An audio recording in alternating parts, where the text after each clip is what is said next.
আজকে সম্ভবত এগুলা সব জার্মিনেশন অলরেডি হয়ে গেছে, পাতাগুলো আজকে বের হয়ে যাবে। তবে এই একটা চারার একটু সমস্যা মনে হচ্ছে, এটা হয়তো সময় লাগতে পারে, কিন্তু বাকি তিনটা আজকের ভিতরেই কমপ্লিট হয়ে যাবে, পাতা বের হয়ে যাবে। সিমের যে সিডসগুলো ছিল ওগুলো তো গতকালকেই বের হয়ে গেছে, আজকে এগুলোকে রোদে রাখছি। তো তিনটা অলরেডি বের হয়ে গেছে আর একটা এখনও বের হচ্ছে, এটাও আজকে হয়ে যাবে। তবে চারাগুলো কিন্তু খুব ভালো গ্রোথ নিছে। সিম গাছের তো চারা একদিনেই অনেক বড় হয়ে যায়, দেখেন। আমি আবার এগুলোকে ঢেকে রাখছি, কারণ পাখিতে যেহেতু সমস্যা করে এই জন্য। তার উপরে সকাল থেকেই বৃষ্টির জন্য পুরো কি বলবো অবস্থা খারাপ। প্রতিটা টবে কিন্তু ভালো পরিমাণ পানি জমে আছে। অনেক বৃষ্টি হয়েছে আমাদের এই জায়গায় সকাল থেকে বলতে আমি তো ভোর থেকেই দেখতেছি, এখন সম্ভবত রাতেও বৃষ্টি হতে পারে, এটা ঠিক আমি বলতে পারবো না। তবে প্রচুর বৃষ্টি হয়েছে, ছাদ কিন্তু এখনও ভিজা। আর যদিও এখন রোদ্র উঠছে, তারপরেও কিন্তু ছাদ শুকায়নি। কী পরিমাণ ভিজা ছিল তাহলে বুঝেই যাচ্ছে। আর অনেক বৃষ্টি হয়েছে, ঠিক আছে। তো এই যে আমি যে আমার নতুন ভেজিটেবলগুলো লাগানোর জন্য যে বেড রেডি করে রাখছি, এই বেডটাও কিন্তু এখন মোটামুটি 3 দিন হয়ে গেছে রেডি করা হয়েছে। এখন চাইলে আমি এখানে যে কোনো চারা বসাতে পারি, তবে এখানে আমি লাউয়ের চারা বসাবো, এটা আমি আগেই বলছি। তো যাই হোক, আজকে ভেজিটেবলের ভিতরে মাশাল্লাহ ভালো পরিমাণ ভেজিটেবল হয়েছে। বিশেষ করে ভেন্ডি কিন্তু মোটামুটি উপর নিচ থেকে চেক করলে ভালো পরিমাণ ভেন্ডি পাওয়া যাবে। প্রতিটা গাছেই ভালো পরিমাণ ভেন্ডি কিন্তু হয়ে আছে, ঠিক আছে, প্রতিটা গাছে। এই যে উপরে নিচে সব জায়গায় কিন্তু ভালো পরিমাণ ভেন্ডি হয়েছে, এই যে। তবে আমি এই ভেন্ডি গাছ সম্পর্কে কিন্তু বলছিলাম যে একটু কীটনাশক করা দরকার, কিন্তু আমি এই কীটনাশকটা এখন পর্যন্ত করতে পারিনি। কারণ আমাদের এখানে কম বেশি প্রতিদিনই বৃষ্টি হচ্ছে, সকালে বিকালে রাতে দুপুরে, মানে যে কোনো সময় আর কি বৃষ্টি হওয়ার কারণে দেখা যাক গাছের পাতাগুলো ভিজা থাকে। আর এই ভিজা থাকার কারণেই কিন্তু স্প্রেটা কিন্তু আমি চাইলেও করতে পারতেছি না, এই একটা সমস্যা হয়ে যাচ্ছে। তবে আহামরি যে খুব বেশি সমস্যা ভেন্ডি গাছের তেমনও না। তবে কীটনাশকের স্প্রেটা করে রাখতে পারলে ভালো হতো, কারণ আমার মনে হচ্ছে কিছু কিছু পাতা নষ্ট করে ফেলতেছে পোকা, এগুলোর জন্য আর কি। তবে আমি যেদিন আবহাওয়াটা একটু ভালো বুঝবো সেদিনই করে দিব। আর একটা ব্যাপার, যে ব্যাপারটা সবসময় বলে আসছি, যে এখানে একটা নতুন করে মাচা করে দিব, ত্রিভুজাকৃতির মাচা করব বলছিলাম, কিন্তু ওই কাজটাও এখন করতে পারতেছি না, এই একমাত্র বৃষ্টির জন্য। আজকে 1 সপ্তাহ যাবৎ শুধু বলতেছি করব করব করব, কিন্তু করা হচ্ছে না। তো যাই হোক, পেয়ারা গাছের পাতাগুলো এত সুন্দর লাগতেছে, মানে পুরো নতুন নতুন পাতার মতো গ্লেজ মারতেছে পাতাগুলোর থেকে। যদিও পাতাগুলো একেবারে নতুন, এমন না যে পাতা অনেক পুরাতন হয়ে গেছে। আর আম গাছের দিকে যদি একটু দেখি, তাহলে এই আমগুলো আরও সময় লাগবে পাকতে।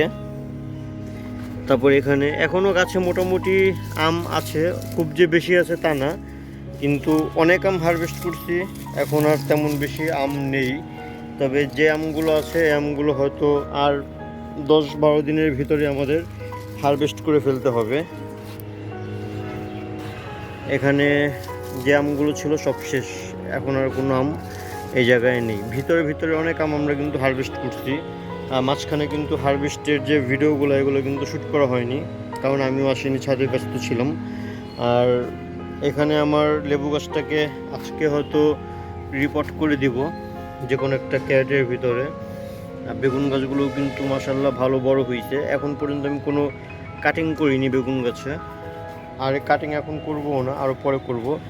আর হ্যাঁ, পুঁই শাকগুলো কিন্তু প্রচুর পরিমাণ, এই দেখেন নতুন নতুন পাতা ছাড়তেছে। আবার কিছু কিছু গাছের এই যে ব্রাঞ্চ ছাড়তেছে, এই যে ভালো পরিমাণ ব্রাঞ্চ ছাড়তেছে, ঠিক আছে, ভালো পরিমাণ ব্রাঞ্চ ছাড়তেছে। আর যেহেতু বৃষ্টি হচ্ছে, গাছের কিন্তু গ্রোথ খুব সুন্দর হচ্ছে। এই যে আরও বাকি পোশাকগুলো এখানে। তবে আগামীবার থেকে আমি আরও এসব শাকগুলোর বেশি বেশি করার চেষ্টা করব, যাতে আমার ছাদে কমতি না থাকে এইসব শাকগুলোর। পুঁই শাক, কলমি শাক, বিশেষ করে এগুলো আর কি। কলমি শাক নতুন করে কিছু বসাইছিলাম, কিন্তু শাকগুলো নষ্ট হয়ে গেছে। এখন দেখলাম এটা আমি, সম্ভবত বৃষ্টির কারণে। দেখেন অবস্থা কী হয়েছে শাকগুলোর। যাই হোক, কলমি শাক নিয়ে এত চিন্তা করতেছি না, কারণ কলমি শাক কয়টা বীজ ছিল এই জন্য এগুলো বসায় দিছি। এখানে যে কয়টা আছে এখান থেকে 10টা বা 20টাও যদি চারা বের হয় তাতেই এনাফ, কারণ কলমি শাক এত বেশি লাগে না। ঠিক আছে, এই যে এখানেও আমার কিন্তু যে পরিমাণ কলমি শাক আছে তাতেও কিন্তু চলে যায়। আর যেহেতু এখন আমার পাখি আছে, পাখিকে কিন্তু কলমি শাক দিতে হয়। আস্তে আস্তে আপনারা সবই দেখবেন, পাখিও কিন্তু আমি কলমি শাক দিই। এগুলো আপনার সাথে শেয়ার করব পরবর্তীতে।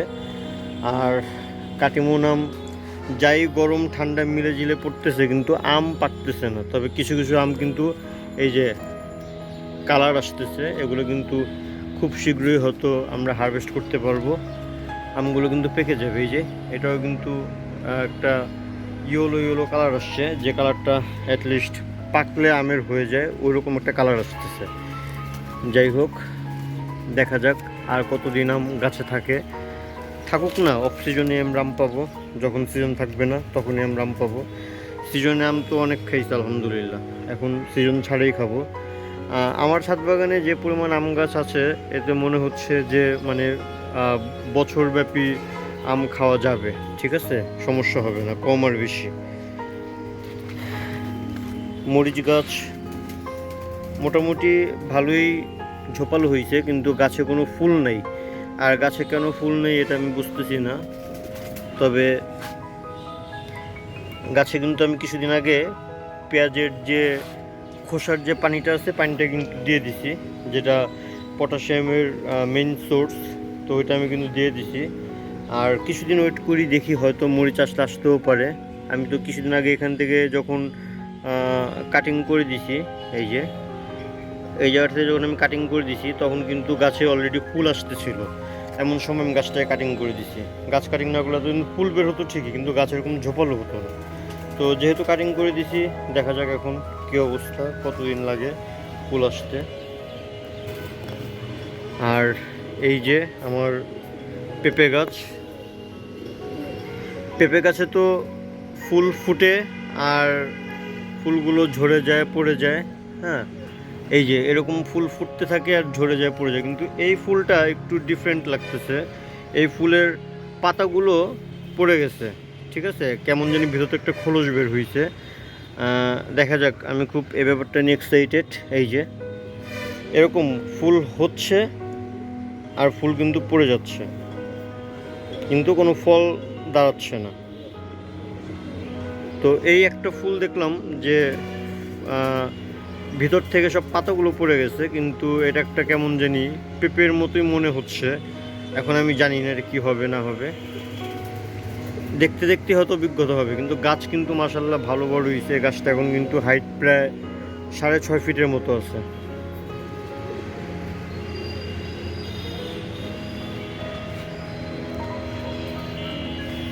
এই যে আমার সিম গাছগুলো কিন্তু এত কিছুর পরও মোটামুটি এখন 2টা সিম গাছের জন্য, মানে এই 2টা চারার জন্য আমি একটু মোটামুটি বলতে গেলে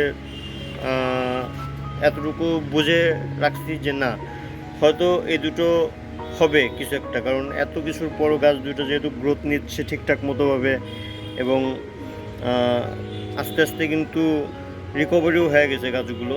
এখনও 2টা গাছ বেঁচে আছে, এই যে সাইডে এই একটা, কিন্তু জানি না, এগুলোর আশা আমি করতেছি না। এই দুটো যদিও বেঁচে যায় তাহলেও অনেক কিছু। আর এখানে তো নতুন করে আরও সিমের সিডস 4টা গাছ তো হয়েছেই, তো অনেক লেট হয়ে গেল। আরও আগে এগুলো বসানো উচিত ছিল। এই যে বৃষ্টির পানি পুরো ড্রাম কিন্তু ফুল হয়ে আছে। আর এই যে আমার যে লতানো গাছটা, এই লতানো গাছটা কিন্তু বলতে গেলে কয়েকটা ফুল আমরা পাইছি, কিন্তু ফল দাঁড়ায়নি। এখন এটা কেন, এটা আমি জানি না। দেখা যাক, আস্তে আস্তে অভিজ্ঞতা হবে। এটা মিষ্টি কুমড়াই সম্ভবত। আর ওইখানে একটা নতুন গাছ হয়েছে, এইটা আমাকে এক ভাই বলছে, ভাই এইটা হচ্ছে আপনার শশা গাছ। ঠিক আছে, তো শশা গাছ যেহেতু বলছে এখন পর্যন্ত, এক ভাই বলছে শশা গাছ, আর এক ভাই বলছে এটা হচ্ছে চাল কুমড়ো।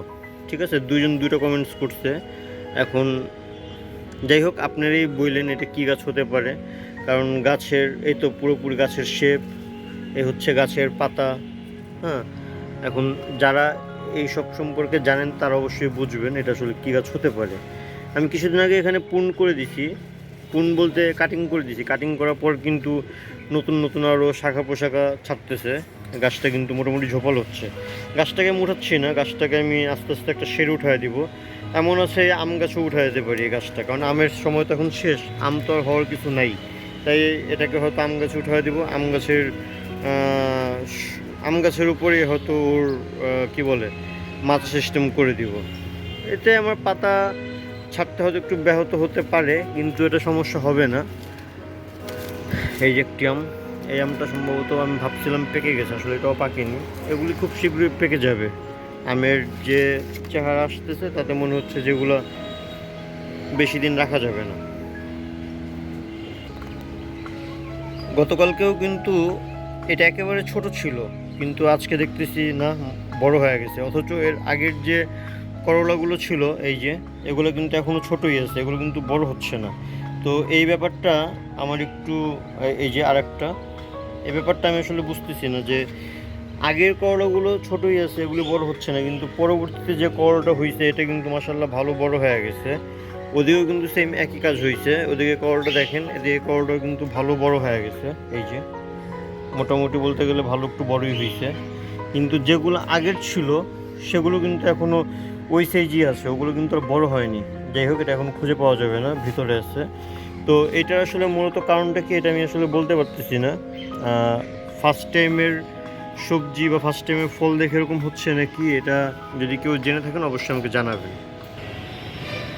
বড়ই গাছটা কিন্তু মাশাআল্লাহ বৃষ্টির পানিতে আরও গ্রোথ লাগতেছে, যে দিন দিন মানে প্রচুর ঝোপালো হয়ে যাচ্ছে এমন কিছু মনে হচ্ছে। কিছুদিন আগে গাছটা দেখেন, মাত্র এক ডালের একটা গাছ ছিল, আমি কিন্তু এই গাছটায় কিছুই করিনি, এমনকি কোনো কাটিংও করিনি, কিন্তু গাছটা কিন্তু ভালো পরিমাণ ঝোপালো হয়ে গেছে। পাশাপাশি আমার এখানে যে কামরাঙা গাছটা ছিল, কামরাঙা গাছটার ভিডিও কখনো আমি করি না, কারণ করি না এই গাছটা হয়তো ভিডিও করে লাভ নেই। গাছটা আমার মনে হচ্ছে যে নষ্ট হয়ে গেছে, কিন্তু ইদানিং দেখতেছি গাছটা আসলে মোটামুটি ভালো পরিমাণ পাতা ছাড়তেছে এবং গাছে কিন্তু ভালো পাতাও হয়েছে। কিন্তু এই গাছটাকে আমি আসলে বুঝতেছি না কীভাবে যত্ন করতে হবে বা কী করতে হবে না করতে হবে। গাছটা রাখার মূলত আমার ইচ্ছাও নেই।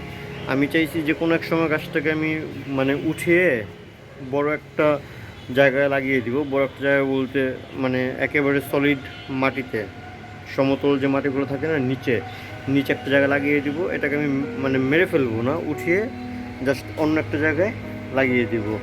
এর জন্য একটু এটাকে আমার কেয়ারফুল উঠাতে হবে, বড় গাছ যেভাবে উঠায় ড্রাম থেকে ওইভাবে।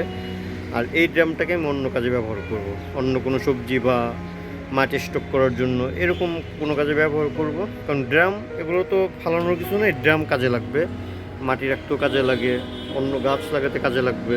কিন্তু এই গাছটাকে আমি রাখতে চাচ্ছি না, ঠিক আছে, কারণ এই গাছটা আমাকে তেমন ভালো কোনো আউটপুট দেয় নেই এই 5-6 বছরে।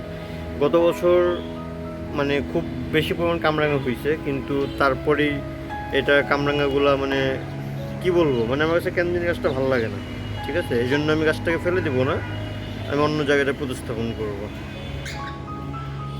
আর এই যে পাখির যে সেট আপটা ছিল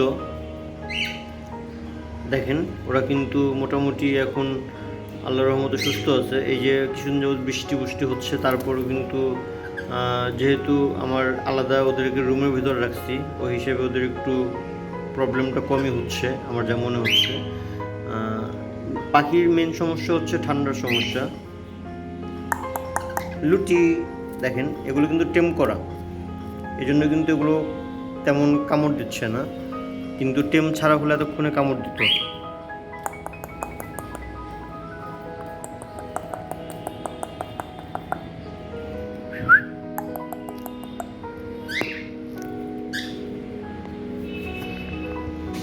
তো এই পাখিগুলোকে মোটামুটি আমার আরও 6 থেকে 7 মাস এভাবে রাখতে হবে। তারপরে এগুলো হয়তো ব্রিডিংয়ের জন্য রেডি হবে। আর এখন পর্যন্ত আমি ঠিক বলতে পারবো না এখানে ফিমেল কয়টা মেল কয়টা, তবে ফিমেল একটা মেল 3টা এতটুকু আমি জানি। আর ওই সাইডে যেটা পরবর্তীতে আরেকজনের কাছ থেকে নেওয়া হয়েছে ওইটা ফিমেল, এটা বলেই দিছে। তবে দেখা যাক, আপনাদের তো আপডেট দিবই। আরও ইচ্ছা আছে যে আমি আরও কিছু ককাটেল কালেক্ট করব, বিশেষ করে আরও 15টার মতো। তো আপনাদের যদি কারো কাছে ককাটেল থাকে অবশ্যই আমি হাটের থেকে কিনবো না বা কোনো দোকান থেকে কিনবো না, বাসার থেকে কালেক্ট করব। তো আপনাদের কাছে যদি কারো মানে ককাটেল থাকে, যারা ককাটেল পালন করেন, বাচ্চা আপনারা হাত বদল করতে চাচ্ছেন, যেগুলোর বয়স প্রায় 6 থেকে 7 মাস বা 6 থেকে 8 মাসের ভিতর হলেও চলবে, আমি তাহলে নিব। আমাকে তাহলে অবশ্যই আপনারা জানাবেন, তাহলে আমি পাখিগুলো নেওয়ার জন্য আসবো আর কি। প্রথমে দেখব, যদি আমার চয়েস হয় তাহলে নেব। তবে এখানে একটি কথা হচ্ছে, আমি শুধু লুটিনোই নিব। যেমন এই একটা চিনামন আছে, চিনামনটা হয়তো আমি আর নিব না, বা এরকম যদি চিনামন হয় তাহলে হয়তো আমি একটা মেল নিব, যদি কনফার্মলি সে বলতে পারে। তা না হলে আমি মেল ফিমেল যাই দিবে শুধু লুটিনোগুলো নিব, এরকম লুটিনো। যারা পাখি পালন করে বা যারা পাখি সম্পর্কে জানে তারা কিন্তু জানে, আমিও যেমন জানতাম না লুটিনো কোনটা। এটা হচ্ছে লুটিনো, যেটা কমন একটা পাখি। এটা মোটামুটি অ্যাভেলেবেল, ডিমান্ডও বেশি। ডিমান্ড বলতে এটা বোঝাতে চাচ্ছি যে সবসময় পাওয়া যায়, ঠিক আছে। আর চিনামনটা আসলে চিনামন আছে, গ্রে আছে, এগুলো আসলে একটু ডিমান্ড কম বা এগুলো একটু মানুষের আকর্ষণও কম করে। লুটিনোটি একটু আমাকে বেশি সুন্দর লাগে। আর অ্যালবিনো যে পাখিগুলো আছে সাদা কালার, ওই অ্যালবিনো পাখিগুলো আবার একটু সমস্যা, এগুলোর প্রজনন ক্ষমতা কম, বাচ্চা কম হয়। এইসব মিলায় জিলায় আমি যেহেতু নতুন অবস্থায় পাখি শখের বসে পালতেছি, তো আমি চিন্তা করছি যেটা আমার জন্য সহজ আমি সেটা নিয়ে কাজ করব। তো হোপফুলি ভিডিওটা আপনাদের ভালো লাগছে। ভিডিও যদি ভালো লাগে থাকে অবশ্যই চ্যানেলটাকে সাবস্ক্রাইব করে হয়ে যাবেন নাজিস রূপ গার্ডেন অ্যান্ড পেটসের ফ্যামিলি মেম্বার। সবাইকে ভিডিও দেখার জন্য অসংখ্য ধন্যবাদ।